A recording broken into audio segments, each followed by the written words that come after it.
ذاکر اہل بیت سید ریحان عباس صاحب کو وہ آئیں اور اس کانفرنس سے خطاب کریں. بابا سے بلند صلوات. بسم اللہ الرحمن الرحیم. السلام علیکم. وعلیکم السلام. حقیقتاً مجھے پہلے سے کچھ اس کا علم نہیں تھا. مولانا صاحب نے حکم دیا ہے اور میرا تعلق ویسے ایجوکیشن سے بھی ہے، تو میں اسی حوالے سے کچھ بات کہوں گا. دیکھیے، ابھی سے نہیں بلکہ ہر دور میں ہمارا جو بچہ ہے، جو طالب علم ہے، وہ عقائد کے اعتبار سے، اسلامی معلومات کے اعتبار سے تمام دوسرے طبقات سے بلند بھی ہوتا تھا، زیادہ معلومات بھی رکھتا تھا. اور اس کا واحد سبب یہ ہے کہ اہل بیت کے در سے جو بہت سی نعمتیں ہم کو ملی ہیں، ان میں جو نعمت عزاداری ہے، یہ اس کا سبب ہے کہ باوجود اس کے کہ ہم دیکھیں کہ مدارس میں اتنے زیادہ بچے ہمارے نہیں جا رہے ہوتے، مگر یہ فرشادہ کی عظمت ہے کہ وہ اسلامی معلومات سے روشناس بھی ہوتے ہیں، آشنا بھی ہوتے ہیں، گفتگو کرنا بھی جانتے ہیں، اپنا مطلب بیان کرنا بھی جانتے ہیں. مولانا گل حسن مرتضوی صاحب 9 نمبر میں ہوتے ہیں. ان کا پورے سال کی کیفیت ہے کہ مہینے کے اندر جو بھی ائمہ طاہرین کی ولادت کے ایام ہوتے ہیں، شہادت کے ایام ہوتے ہیں، ان کے اعتبار سے مختلف کوئز ہے کہ جس کا وہ اہتمام کرتے ہیں. اور ایک بات میں آپ سے شیئر کرنا چاہتا ہوں کہ یہ کیوں اس کی تحریک ڈالی گئی. کہ یہ محسوس کیا گیا کہ ان سوالات کو کہ جو ہم سمجھتے ہیں عام طور پہ ہمارا بچہ دیا کرتا تھا، ان کے جواب جب ان کی طرف سے نہیں آئے تو اس ضرورت کو محسوس کیا گیا. تو اس کا مطلب یہ ہے کہ کہیں نہ کہیں ہم سے وہ کوتاہی ہوئی ہے کہ ہم نے ممبر سے اس فائدے کو اٹھانا یا تو چھوڑ دیا ہے. مختلف موضوعات کے اعتبار سے ہم نے ان موضوعات کو منتخب کرنا یا تو چھوڑ دیا ہے یا بیان کرنا چھوڑ دیا ہے جس کی بہت زیادہ ضرورت ہے. مثلا غدیر آ رہا ہے، اگر اس موقع پر مختلف سوالات کیے جائیں، ہمارا بچہ اگر جواب نہ دے تو اس کا مطلب یہ ہے کہ ہم نے ولایت کو اس انداز سے بیان نہیں کیا، معجزات کو اس انداز سے بیان نہیں کیا. کیا مختلف باتیں ہو رہی ہیں، تصویر کے دونوں رخ سامنے ہونے چاہیے. یہ بات بھی اپنی جگہ پہ صحیح ہے کہ غلو کی حد تک نہ جایا جائے، مگر یہ بات بھی درست ہے کہ جو حقیقی معجزات ہیں، جو حقیقی فضائل اہل بیت کے، وہ اس ممبر سے بیان کیے جائیں. یعنی ایسا نہ ہو کہ ہم وہ جو ایک لائن ہے باریک سی، اس کا تو ضرور خیال رکھنا چاہیے، مگر ہمیں بتانا چاہیے کہ سورج پلٹا تھا تو کس کے لیے پلٹا تھا. مثلا ہمیں بتانا چاہیے کہ سورج نے اگر کلام کیا تھا تو کس اللہ کے ولی کے لیے کلام کیا تھا. اور اس طرح کے تمام معجزات ضرور بیان کرنے چاہیے اور وہ باتیں بھی ہونی چاہیے، کیونکہ اس کا موضوع ہی یہی ہے، تحفظ عقائد. ہاں صحیح ہے کہ فخر علی ابن ابی طالب یہ ہے کہ وہ عبد ہیں اس اللہ کے،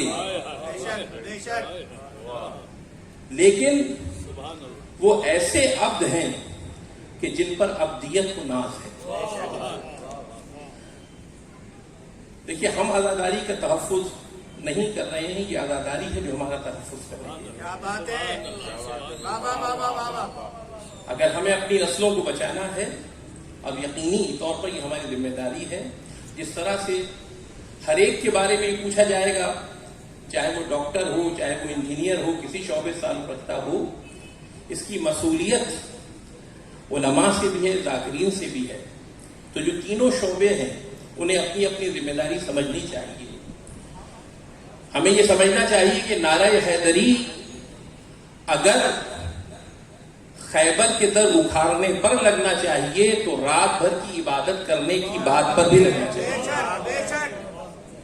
اور اس شعور کو اگر ہم نے اجاگر کر دیا تو انشاءاللہ جس طرح کی، اور یہ سازشیں کوئی نئی بات نہیں ہیں، ائمہ طاہرین کے دور سے ہو رہی ہیں، لیکن اگر ہم نے اس نظریے کو، اس کانسیپٹ کو، جو ولایت کا اصل کانسیپٹ ہے، اس کو ہم نے اجاگر کر لیا تو انشاءاللہ ہمارا بچہ کم از کم اس سیلف ڈیفense کے قابل ہو جائے گا کہ کتنی بھی آندھیاں چلیں اس کا یہ عقیدہ مضبوط رہے گا اور کوئی اس کو ڈگمگا نہیں سکے گا.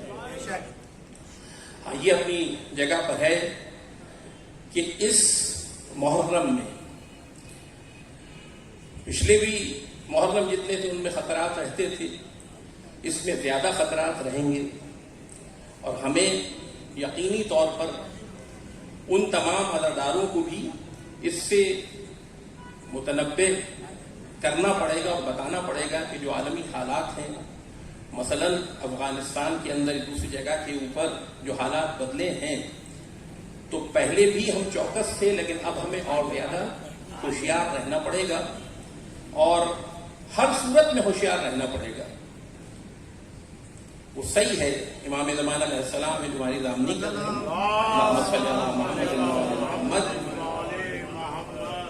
لیکن وہ ذمہ داری ہمارے اوپر بھی انہوں نے رکھی ہے. تو یہاں علماء ابھی آپ کے سامنے اپنے خیالات کو پیش کریں گے. میں تو بس یہ کہہ کر اپنی جگہ لینا چاہتا ہوں کہ ایک فکر مستقل ہے خیالات کے لیے، ایک فکر مستقل ہے خیالات کے لیے. سر دے دیا حسین نے کس بات کے لیے؟ تو وہ موضوعات ہیں مختلف کہ جو موضوعات ہمیں ملتے ہیں، اور یہ عزاداری ہے کہ جو موضوعات فراہم کرتی ہے. اگر ایک قسم کی گائیڈ لائن مل جائے اور اس گائیڈ لائن کے اوپر فرض کیجئے ان مجالس کو استوار کیا جائے، یہ بات اپنی جگہ پہ درست ہے کہ بانی مجلس کا بھی اس میں کردار ہے. تو بہرحال ویسے تو نہیں، لیکن کسی اعتبار سے امام بارگاہ حسینی لطیفہ بند نمبر 10 وہاں کسی اعتبار سے میرا بھی اپنا تعلق ہے.